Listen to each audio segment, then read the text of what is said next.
Assalamualaikum warahmatullahi wabarakatuh. Nah, sekarang kita akan membahas mengenai bagaimana pengembangan ICT dalam konseling online pada layanan bimbingan konseling. Dalam hal ini, guru BK perlu mencoba untuk membuat inovasi dan kreativitas dalam layanan BK. Nah, contohnya yang pertama melalui media Messenger. Nah, ini fasilitas grup dan personal juga bisa ya dalam media Messenger ini. Contohnya seperti WhatsApp, Line, Telegram, dan lain-lain. Dalam pemilihan media messenger ini dapat memenuhi kebutuhan layanan bimbingan individu dan juga klasikal. Kemudian di sini ada beberapa bentuk aplikasi layanan yang dapat dilakukan. Nah, yang pertama di sini ada chat individual counseling. Yang kedua ada grup chat, ini untuk layanan bimbingan kelompok dan juga konseling kelompok. Lalu ada broadcast informasi dan motivasi. Selanjutnya ada sistem bot untuk layanan BK. Nah, ini tidak berlaku untuk semua aplikasi ya, hanya aplikasi tertentu saja seperti contohnya lewat Telegram. Lalu ada telepon konseling dan yang terakhir ada video call. Ini bisa untuk layanan individual maupun kelompok. Yang kedua adalah melalui media jejaring sosial. Nah, selain media sosial Messenger, kita juga mengenal bentuk aplikasi sosial lain yang berbasis jejaring sosial, seperti Facebook, Instagram, dan lain-lain.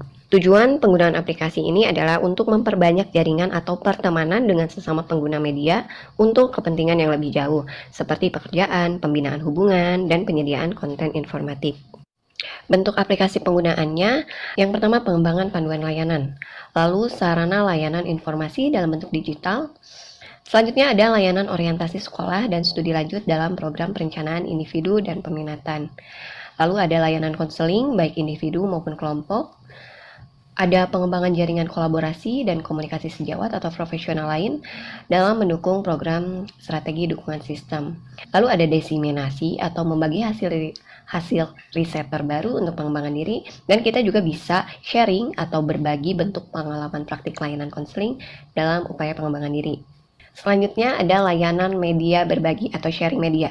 Ini bisa melalui YouTube, Flickr, dan lain-lain. Bentuk media sosial yang ketiga ini adalah layanan media berbagi atau sharing. Bentuk pengembangan diri aplikasi ini seiring waktu memiliki fitur yang tidak jauh berbeda ya dengan platform aplikasi medsos lainnya. Dan yang menarik atau yang menjadi keunggulan dari aplikasi ini adalah kemampuan berbagi karya yang dapat menampung lebih besar dibandingkan dengan media sosial lainnya. Beberapa bentuk aplikasi layanan yang dapat dilakukan adalah yang pertama, kita dapat membuat konten materi layanan dengan lebih menarik. Yang kedua, pembuatan channel atau program yang menyajikan materi layanan pengembangan diri secara periodik. Yang ketiga, penampilan contoh atau modeling secara langsung. Yang keempat, sharing atau berbagi hasil karya atau produk layanan. Yang kelima, kita juga bisa melakukan sosialisasi informasi atau kegiatan layanan bimbingan dan konseling. Dan yang terakhir adalah pengembangan panduan penggunaan layanan konseling. Dan yang terakhir ada media website atau blog. Nah, blog punya sistem berbasis browser. Blog adalah media website pribadi yang dapat berisikan materi atau konten spesifik yang dapat berupa informatif atau sesuatu yang bersifat sosialisatif. Untuk blog sendiri di sini juga ada beberapa manfaat ya. Yang pertama dapat meningkatkan pengetahuan. Yang kedua berbagi sumber di antara rekan sejawat. Yang ketiga bekerja sama dengan pengajar atau profesional lain, tentunya dalam wujud kolaborasi. Lalu kita bisa mengatur komunikasi secara teratur antara guru BK dengan siswa ataupun dengan komunitas yang ada. Yang kelima, media dalam melakukan publikasi informasi secara langsung. Dan yang terakhir, sarana dalam berpartisipasi dalam forum-forum ilmiah, baik lokal maupun internasional. Nah, mungkin dalam upaya pengembangan ICT ini pasti ada kendalanya. Nah, berikut beberapa kendala dan bagaimana upaya mengatasinya. Yang pertama, kendala yang biasa dialami ya, itu bisa tempat atau lokasi penerimaan sinyal pada siswa. Lalu kendalanya bisa juga waktu ya. Jadi di sini kita perlu kesepakatan waktu dalam pelaksanaan kegiatan atau durasi yang terbatas.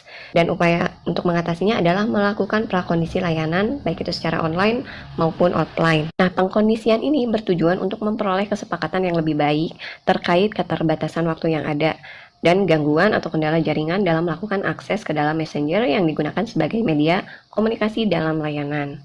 Selain itu, kendala yang biasa terjadi pada layanan konseling biasanya adalah hardware. Contohnya ponsel, gadget yang siswa gunakan. Lalu ada akses internet juga yang biasa menjadi kendala ya.